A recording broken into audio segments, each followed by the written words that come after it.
ခုကတော့တောင်ကြီးသွားမယ် vlog ဖြစ်ပါတယ်ပြီးတော့ရှမ်းပြည်နယ်ကိုသွားတဲ့ပထမဆုံး trip လေးဖြစ်တဲ့အတွက်ကြောင့်မို့ expectation လည်းအများကြီးရှိပါတယ်ဟိုက်ခဲ့ပါဦး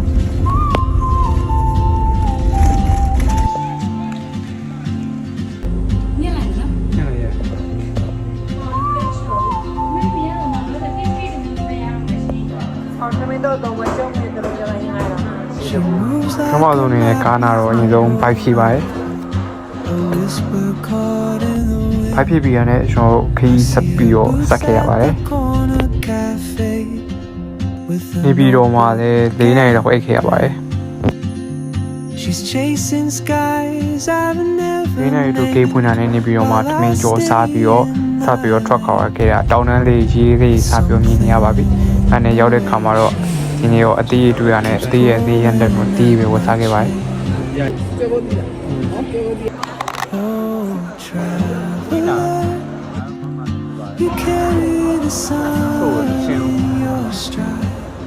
ခုဆိုရင်တော့ရှမ်းပြည်နယ်စားဝင်ပြီးတော့တောင်တန်းတွေကိုတိတိတသားကြီးစားတင်မြင်နေရပါပြီ။မကြခင်တောင်ပေါ်တက်တော့မှာဖြစ်ပါတယ်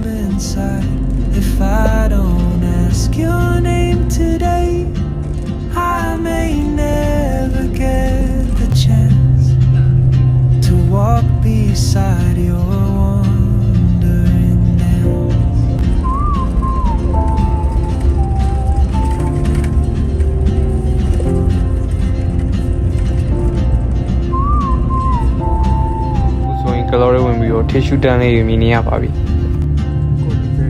She hums a tune I've never heard in languages I can't speak ခုဆိုရင်တော့တောင်ကြီးမြို့တွေကိုစတင်တက်ရောက်နေပြီဖြစ်ပါတယ် Dream she'll never keep I sip my coffee miss my အောက်ဆုံးတော့ရှိပါပြီ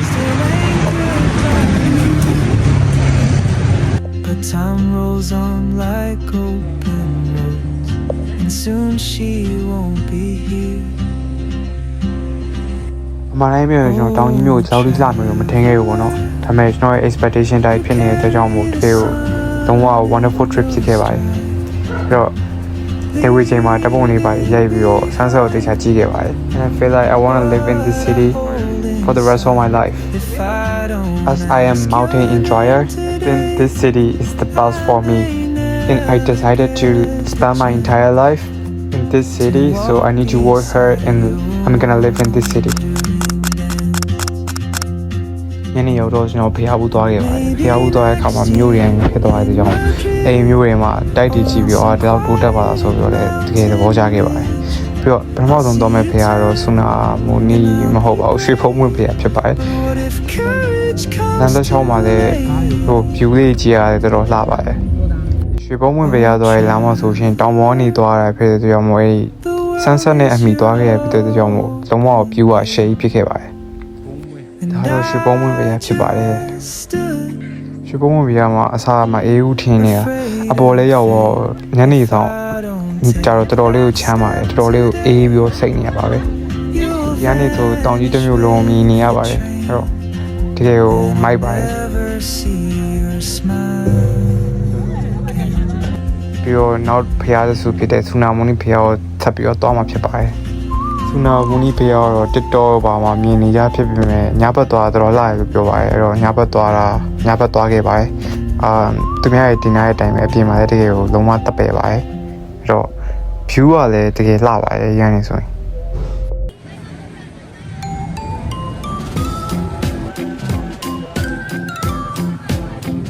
ကျွန်တော်တို့သွားတာတော့တတင်းကျိုးရက်တယ်သွားပြီးတဲ့ကြောင့်လူတွေကတော့အများကြီးပါပဲစိုက်ကယ်ကိုတိုးပိတ်ပြီးတော့ကားပါကင်တော့မရပါဘူးမနေ့ရှာခဲ့ရပါတယ်ပြီးတော့ညသာစားခဲ့ပါတယ်ညသာစားပြီးတော့မှရှမ်းဆိုင်ရသက်ဆိုင်မှာဝင်စားပါတယ်ရှမ်းပြည်ရောင်းနေပြင်မြန်မာသမင်းစားလို့ပဲမြန်မာသမင်းဆိုင်ရဲသွားပြီးတော့စားခဲ့ပါတယ်ရှမ်းဆိုင်တော့တိတ်ပြီးစားခဲ့ပါဘူးပြန်လာတော့ bike ထပ်စားနဲ့ကြားတယ်တော့ထပ်ပြီးတော့မှားစားပါတယ်ပြီးတော့ဒီမှာမီးပုံးလွတ်တာရေးကြည့်ပါတယ်မီးပုံးလွတ်တာရေးလည်းထိုင်ကြည့်ရပြီးတော့တတင်းကျိုးဆိုတဲ့ကြောင့်ကျွန်တော်အောက်ပြင်မှာမီးပန်းနေတိတ်မလွတ်ပါဘူးဒါပေမဲ့တောင်ကြီးမှာတော့မီးပန်းနေလွတ်ပေးဆော့ခွင့်ပေးတာပါတယ်မီးပန်းနေဖြောဖောက်တာရေးမျိုးဟိုပေါ်တယ်ရနေပြီးတော့ပေါ်တယ်ရတော့လိုက်ပေါ်လုံးတက်မှာပေးတဲ့ကြောင့်မို့အဲ့ရနေတဝါကြီးကြည့်လို့ရတယ်ပေါ့နော်တော်တော်လေးလှပါတယ်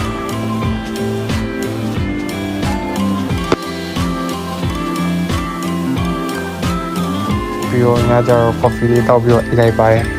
ကျွန်တော် coffee တောက်ရင်ပို့ပြီးတော့အိတ်ကျော်ပါတယ်သူများနေမတူပါဘူး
လက်ဆာစားပြီးတော့ဟိုနာဒီနာ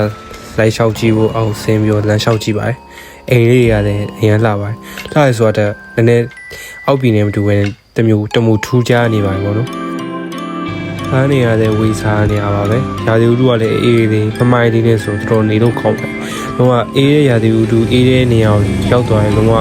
မှုရရပေါ့နော်လုံးဝပြီးတော့ကျွန်တော်တို့ဈေးသွားပါတယ်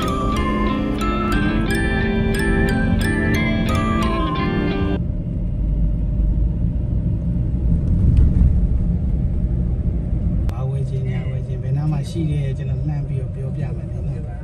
စောက်ဝင်လာခြင်းမှာရောင်စုံနေရဲ့အသီးလေးတွေတော့လုံးဝမူးရတယ်ရမ်းအောင်ကောင်းသွားပါတယ်အဲဆိုရင်ဈေးဝယ်လိုက်ပါဦး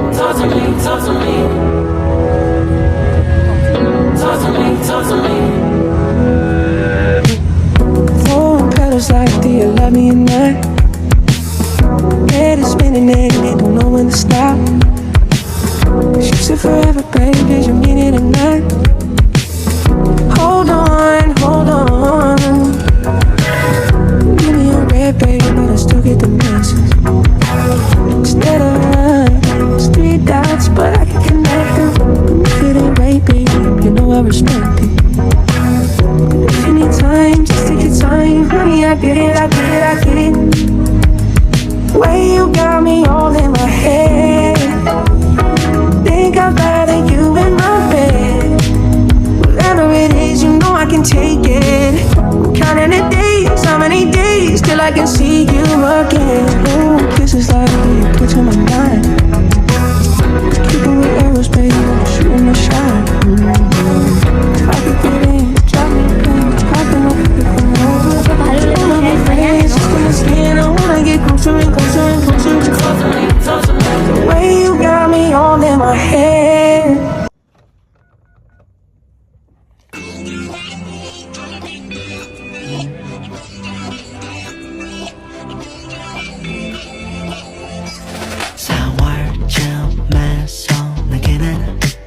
No,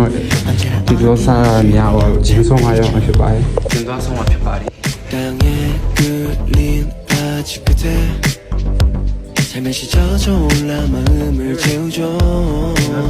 이 비에 내가 걸음이 조금 느려도 신호등이 불바뀜이 제 멋대로 바뀌어도 모든 게 연출 같잖아 날 위한 무대 같잖아 마치 뮤직 연극처럼 막이 올라가 just like this 내 봄에 every shower 내리면 두상을 접어 비 속을 걸어와 우리는 5월의 필꽃처럼 기다리면서 아름다움으로 피어날 거야 더 Raindrop on me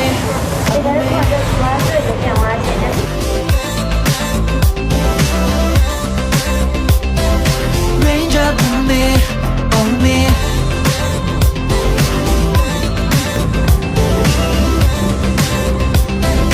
Raindrop on me on me 주르륵 내려져 한 번 더 주르륵 내려서 꽃이여 주르륵 내려져 지금 너 Raindrop on me on me 주르륵 내려져 한 번 더 주르륵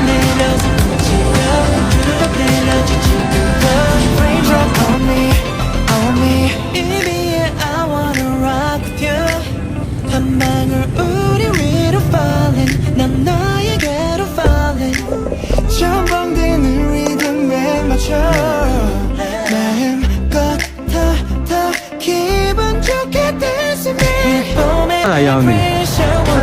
ဒါကျွန်တော်ဟိုတယ်ပြန်နေတာဖြစ် 속을 걸어 우리는 너와의 빛꽃처럼 기다리면서 아름다움으로 피어낼 거야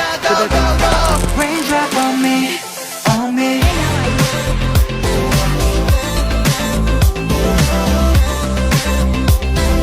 Raindrop on me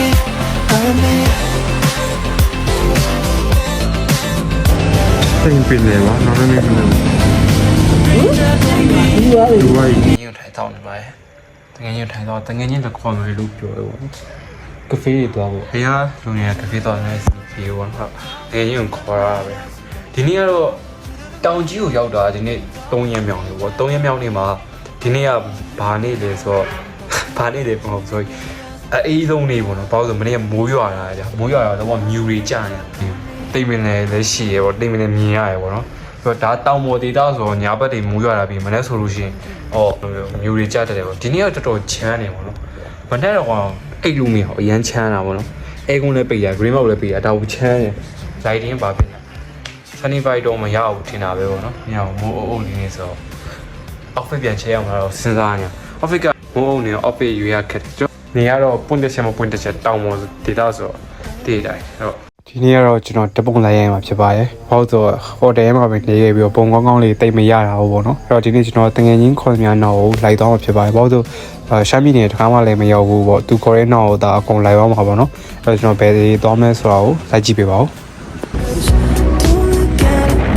Tell me why I'm still with you.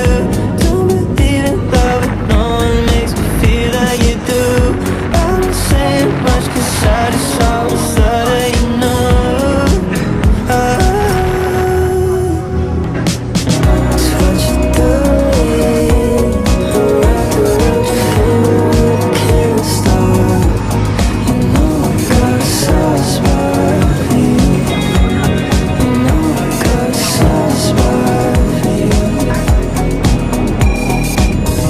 Baby, can't you see it? သူကတော့ခရီးသွားရေးလာရင်တော့မှတိတ်မတည့်ရနေအောင်ကျွန်တော်ခေါ်ပါပါတယ်ခေါ်ပြီးတော့ကျွန်တော်နေအောင်မြှပြစ်ပါတယ်မြှတော့အခုမှတော့စပစ်တာဆိုပေမဲ့စကေးကရမ်းကျနေပါတယ်ပြစ်တိုင်းထိပါတယ်အလဲတက်တယ်တော့မဟုတ်ပါဘူးခင်ဗျာပြီးရင်လည်းကျွန်တော်ကာဖေးဆိုင်ဆက်ပြီးတော့တွားခဲ့ပါတယ်ကာဖေးဆိုင်လှလှလေးတောင်ကြီးမှာကာဖေးဆိုင်လှလှလေးရှိပါတယ်အဲ့ကိုတွားခဲ့ကြပါတယ်တွားခဲ့ကာဖေးနာမည်ကတော့ပိုင်းကာဖေးလို့ခေါ်ပါတယ်သူကတောင်ပေါ်အပေါ်လေးမှာရှိပြီးတော့ view တော်လှပါတယ်ဟူဒီဒီဇိုင်းလေးနဲ့ဆိုမိုက်ပါတယ် Don't look at anybody, tell me why I'm still with you. Don't believe in love, but no one makes me feel like you do. I don't say much 'cause I just always thought that you know.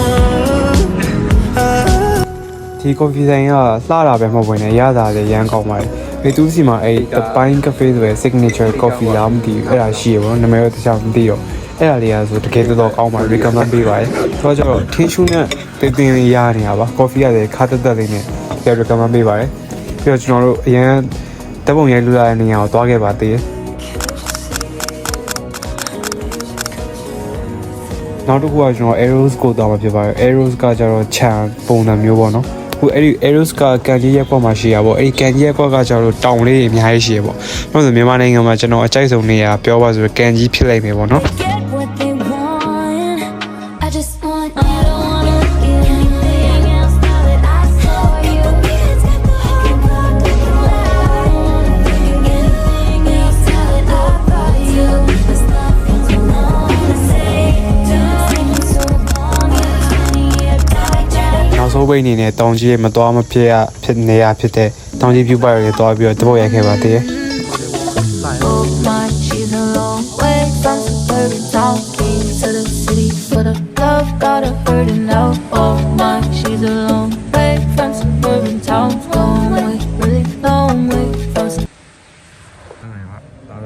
နောက်ဆုံးနေ့မနေ့ကျတော့တကယ်ကြီးနဲ့သူမနေ့စားစားပါတယ်စားပြီးတော့ပြန်มาဖြစ်ပါတယ်ဒီနေ့ကပြန်မနေတကယ်ကြီးကနေပဲလို့ခေါ်လို့တကယ်ကြီးနဲ့ရှမ်းဆိုင်တစ်ဆိုင်သွားပြီးတော့ရှမ်းပြည်ရောက်ရင်မစားမဖြစ်ဖြစ်တဲ့ခေါ်ပုတ်စားခဲ့ပါတယ်မြူရီကြာနေရအရင်လှပါတယ်ဟရီဦးတို့ကတကယ်ကိုအေးစိတ်နေပြီးတော့တော်မိုက်ပါတယ်ပြီးတော့ကျွန်တော်တရိတ်ဆန်ဦးကြီးသွားခဲ့ပါတယ်တရိတ်ဆန်ဦးကြီးနဲ့ဘာလဲမသိအဲ့ကိုသွားခဲ့ပါတယ်သွားပြီးတော့ကျွန်တော်ရှောက်ကြည့်ကြပါတယ် Go by Charlie, need you to you me. ဒီ ဒီလိုနဲ့ပဲကျွန်တော်ရဲ့တောင်ကြီးခီးစဉ်ကပြီးဆုံးသွားပါတယ်အဲ့တော့တောင်ကြီးကနေကျွန်တော်ကိုပြန်တော့မှာဖြစ်ပါတယ်အားလုံးပဲဗီဒီယိုအဆုံးထိကြည့်ပြီးလို့ကျေးဇူးတင်ပါတယ်ဒီနေ့ကစပြီးတော့လည်းဗီဒီယိုတွေအများကြီးတင်နေအောင်ကြိုးစားသွားပါမယ်တတပါ